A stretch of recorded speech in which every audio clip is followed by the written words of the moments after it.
지난 주말에 그러니까 금요일에 양승태 대법원장 소위 이제 사법농단 사건에 대해서 47개 혐의에 대해서 다 무죄가 나지 않았습니까? 이 사법농단 사건도 굉장히 심각한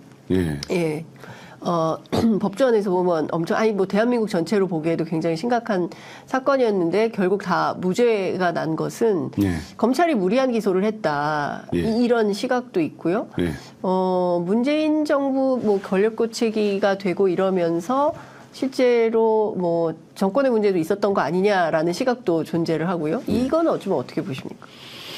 그 당시에 기소할 때도 그 논란이 참 많이 있었습니다. 과연 법원은 헌법과 법률에 따라 독립하여 재판한다 이렇게 돼 있잖아요. 근데 이게 과연 직권남용이 대상이 되느냐 안 되느냐가 논란이 많았는데 결국 사법행정권 부분으로 해서 기소를 했는데 이게 저도 사실은 그 대검했을 때 기소한 걸 보기는 봤지만 이게 과연 법리적으로 그럴까 하나 그다음에 과연 법원이 일반적인 이렇게 기소를 했을 때 법원이 과연 받아들일까 이것이 많이 된다 보면 자기 부정 비슷하게 되는 거다. 그래서 그런 회의를 많이 가졌는데 결국은 이렇게 무죄가 선고되는 바람에 결국 검찰도 비판을 받고 법원도 비판을 받는 결과가 됐습니다. 지금 말씀 주신 대로 전부 무죄가 나면 이거는 검사가 유능한 검사라고 하기 어려운 거 아닌가요? 한동훈 검찰. 그렇죠. 아무래도 무죄라면 검사가 법리나 증거에 있어서 뭔가 문제가 있는 거 아닌가 이렇게 보는 거죠.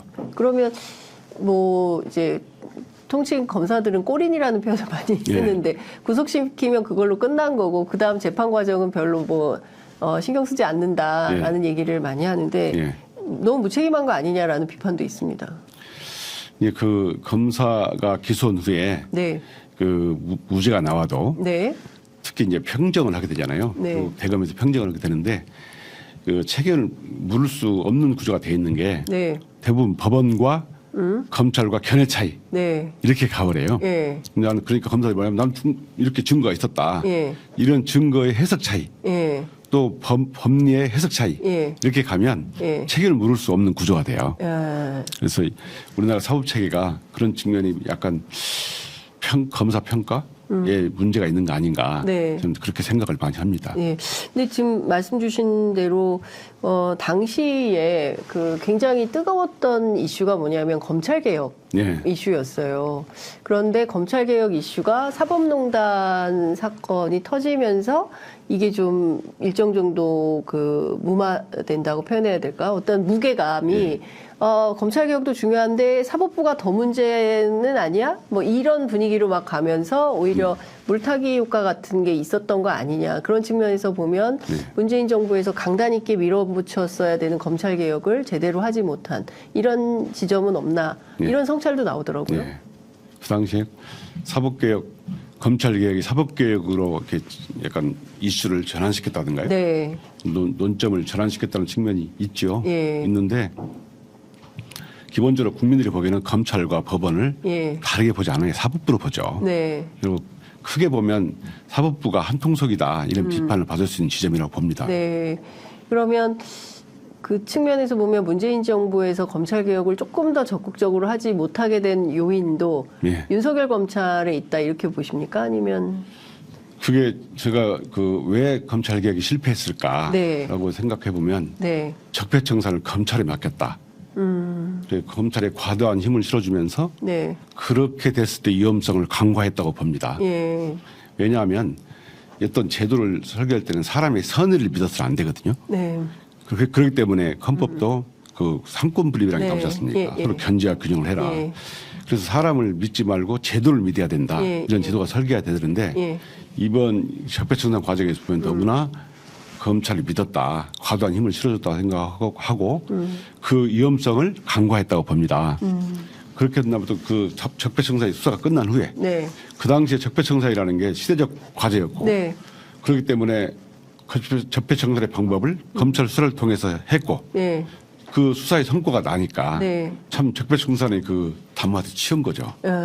너무 신속하게 되니까 환호를 질렀는데 만약에 그렇게 했다 하더라도 인력을 운영하는 사람들은 입에서는 적폐청산 수사가 어느 정도 끝났으면 정상적인 인사를 했어야 된다. 그래서 제가 그 후에 네. 검찰국장으로 갔지만 예. 제가 검찰 인사를 제대로 해보지 못하고 예. 다시 내려왔습니다. 왜 그랬던 건가요? 제가 그 대검 반부패부장 시절에 네. 검찰국장으로 임명이 됐는데 예.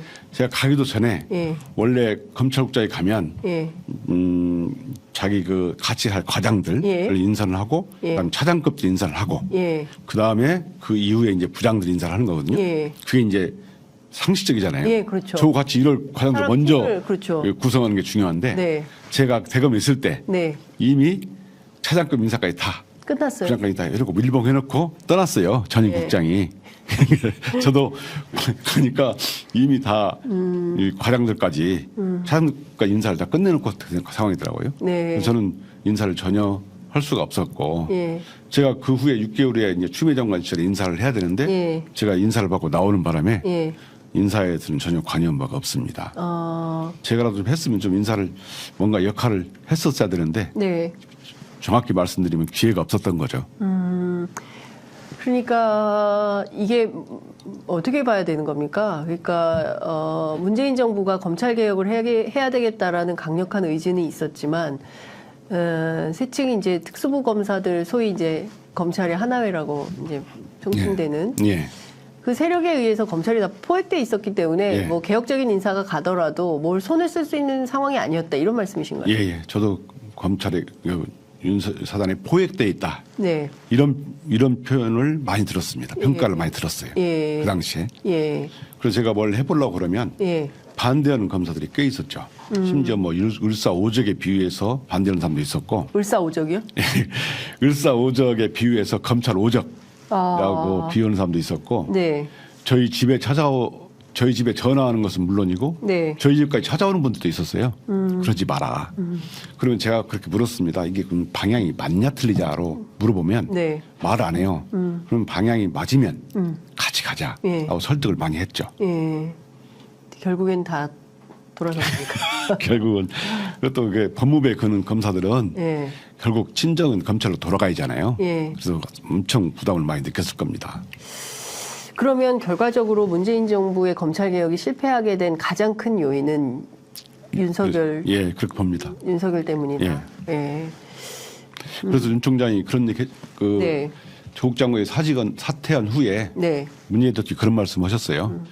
조국 장관과 윤석열 총장의 환상적인 조합에 의한 검찰 개혁은 꿈 같은 희망이 되고 말았다. 이게 아마 10월 무렵인가요? 네. 그 말씀하셨어요. 예. 그러면 문재인 대통령께서 오판하셨던 겁니까? 확실히 저분이 검찰 개혁을 세게 할 거다라고 믿었던 건가요? 그렇게 믿었거나 네. 또는 누가 속였거나 둘 중에 하나 하지 않았을까요? 그러면 지금 양쪽 중에 속였다에 좀 무게를 실고 제가 나중에 안 사실은 속였다라고 예. 봅니다. 예. 그래서 나도 속고 국민도 속고 뭐 이랬다라는 예. 표현들이 그래서 나온 거다 예. 이렇게 볼 수가 있겠네요. 예.